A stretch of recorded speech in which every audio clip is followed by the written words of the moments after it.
Hello everyone, welcome back to my channel. तो आज के इस वीडियो में हम पढ़ेंगे chapter Gulliver in Lilliput. So this part 2। तो आगे बढ़ने से पहले अगर आपने अभी तक मेरे चैनल को सब्सक्राइब नहीं किया है तो प्लीज मेरे चैनल को सब्सक्राइब कर दीजिए, बेल आइकन को हिट कर दीजिए और अगर वीडियो अच्छी लगे तो प्लीज इसे लाइक और शेयर भी जरूर कर दीजिएगा। एंड प्लीज वीडियो को पूरा एंड तक देखिए ताकि चैप्टर आपको अच्छी तरह से समझ में आ जाए। तो चलिए वीडियो को स्टार्ट करते हैं। Half of the chapter I have already explained, so today we'll start from here. At once they stopped their arrows. Due to the growing noise around me, I knew that more of the little people had arrived. तो एक बार में वो सारे little creatures ने Gulliver पर arrow फेंकना रोक दिया। Due to the growing noise around me, I knew that more of the little people had arrived. और गुलिवर को ऐसा फील हुआ कि वो जो आवाजें हैं वो और ज्यादा बढ़ रही हैं, तो इसकी वजह से उसे ये समझ आया कि और भी लिलीपुट्स यहाँ पर आ गए हैं। About 4 yards from me, near my right ear, I heard a knocking and banging like people at work. तो और गुलिवर को साथ ही ये भी फील हुआ कि उससे 4 yards की दूरी पर उसके राइट ईयर के पास में उसे कैसी आवाज सुनाई दे रही थी, नॉकिंग की और बैंगिंग की। इस तरह से उसे ऐसा फील हो रहा था जैसे कि लोग अपने काम पर है, वो लोग कुछ काम कर रहे हैं। I turned my head as much as I could. फिर गुलिवर ने अपने हेड को मूव किया जितना वो कर सकता था।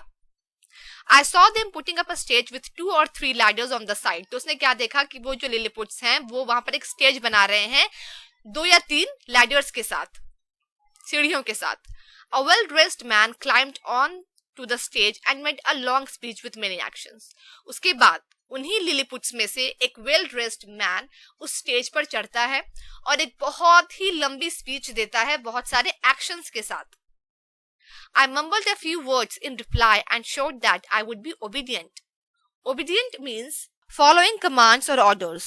तो वो जो वेल ड्रेस्ड मैन स्टेज पर चढ़कर जो स्पीच दे रहा था, तो उसके स्पीच के रिप्लाई में गुलिवर ने कुछ वर्ड्स कहे, मतलब फुसफुसाकर कुछ वर्ड्स कहे और ऐसा शो किया गुलिवर ने कि गुलिवर जो है वो काफी ओबीडियंट रहेगा, उनके कमांड्स और ऑर्डर्स को मानेगा। I promised that I would not hurt them. और साथ ही गुलिवर ने प्रॉमिस किया कि गुलिवर उन लोगों को हर्ट नहीं करेगा। I then made signs to show them how hungry I was. उसके बाद गुलिवर ने कुछ ऐसे साइंस, मतलब कुछ ऐसे एक्शन किए ताकि उन लोगों को पता चल सके कि गुलिवर जो है वो बहुत ज्यादा हंग्री है। I even put my finger to my mouth. और उन्हें समझाने के लिए, अपने एक्शन से उन्हें समझाने के लिए कि उसे भूख लगी है, वो गुलिवर ने अपने फिंगर को भी अपने माउथ में डाला सो दैट वो लिलीपुट्स जो है वो समझ सके कि गुलिवर हंग्री है, ऐसे कुछ खाने को चाहिए। The great Lord understood me very well. और वो जो वेल ड्रेस्ड मैन था लिलीपुट्स में से, वो गुलिवर के एक्शंस को समझ गया। He commanded the man to place several ladders at my sides. और उसने बाकी लोगों को, बाकी लिलीपुट्स को ये कमांड दिया कि गुलिवर के साइड्स पे several ladders रखे जाए। 100 tiny men mounted and walked towards my mouth. उसके बाद 100 tiny men जो हैं वो वॉक करके गुलिवर की माउथ की तरफ आए with baskets full of meat. और साथ ही उनके पास बहुत सारे बास्केट्स थे जिसमें कि मीट था। I ate them in 2 or 3 mouthfuls with bread the size of bullets. तो उसके बाद गुलिवर ने वो मीट और जो ब्रेड है वो सब खाया जो कि बुलेट्स के साइज का था। They supplied me as fast as they could, shouting in wonder at my huge appetite. और वो जो लिलीपुट्स थे वो काफी जल्दी गुलिवर को ये सारी खाने की चीजें सप्लाई कर रहे थे और वो लोग चिल्ला भी रहे थे ये सोचकर कि आखिर इसका जो एपेटाइट है वो कितना बड़ा है, क्योंकि गुलिवर और उन लिलीपुट्स के साइज में काफी फर्क था। तो जब उनके साइज में फर्क था तो उनके एपेटाइट में भी फर्क होगा, उनकी भूख में भी फर्क होगा। ऑब्वियस सी बात है कि जो लिलीपुट्स से उन्हें कम भूख लगती होगी वो लोग कम खाते होंगे और गुलिवर ज्यादा खा रहा था। तो वो जो लिलीपुट्स थे वो काफी सोच में पड़ गए थे कि इसका जो पेट है वो कितना बड़ा है, ये कितना ज्यादा खाता है। I then made another sign that I wanted a drink. तो खाने के बाद गुलिवर ने दूसरा इशारा किया और उसने इशारे से उन लोगों को समझाने की कोशिश की कि अब उसे कुछ पीना है। The clever people skillfully pushed up one of their largest barrels, rolled it towards my mouth and removed the cap.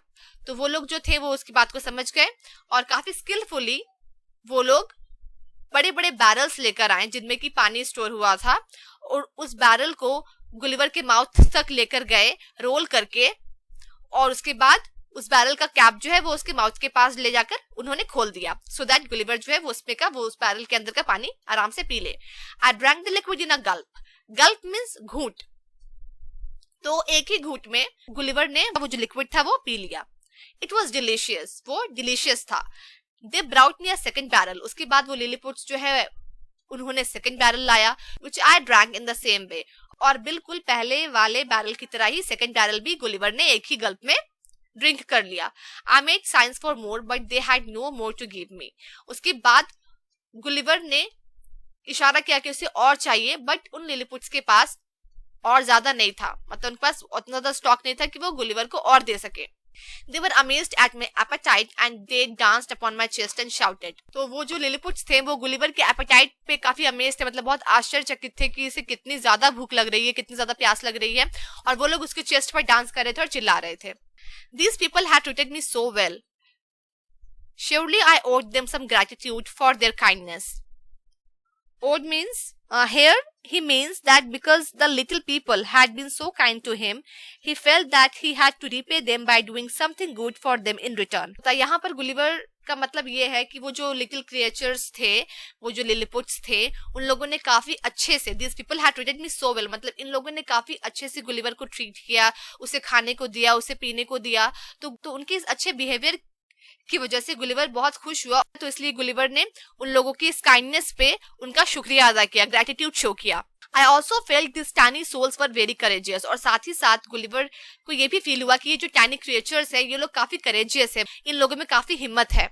How bold they were to climb and walk up on my body, और वो लोग कितने bold हैं कि वो लोग ladders से इसकी बॉडी पर क्लाइंब अप होकर इसकी बॉडी पर आए चलकर। One of my hands was still free to harm them, but they walked without fear, without trembling at the sight of this gigantic creature. Gigantic means extremely large, बहुत बड़ा। तो Gulliver ने ये भी फील किया कि हालांकि मेरा एक हाथ फ्री था, जिसकी वजह से मैं इन लोगों को आसानी से हार्म कर सकता था, लेकिन उसके बावजूद भी बिना डरे, बिना ट्रेम्बल किए, बिना लड़खड़ाए ये लोग मेरे ऊपर चढ़े, मेरे माउथ तक आए, मुझे खाने पीने को दिया, और वो जाइगेंटिक क्रिएचर से नहीं डरे। So that's all. होप आपको चैप्टर अच्छी तरह से समझ में आ गई होगी। अगर आपका भी कुछ डाउट्स है then go through the video one more time, और अगर वीडियो अच्छी लगी हो तो please like, share, comment, subscribe and hit the bell icon. We'll meet in our next video very soon. Till then, bye.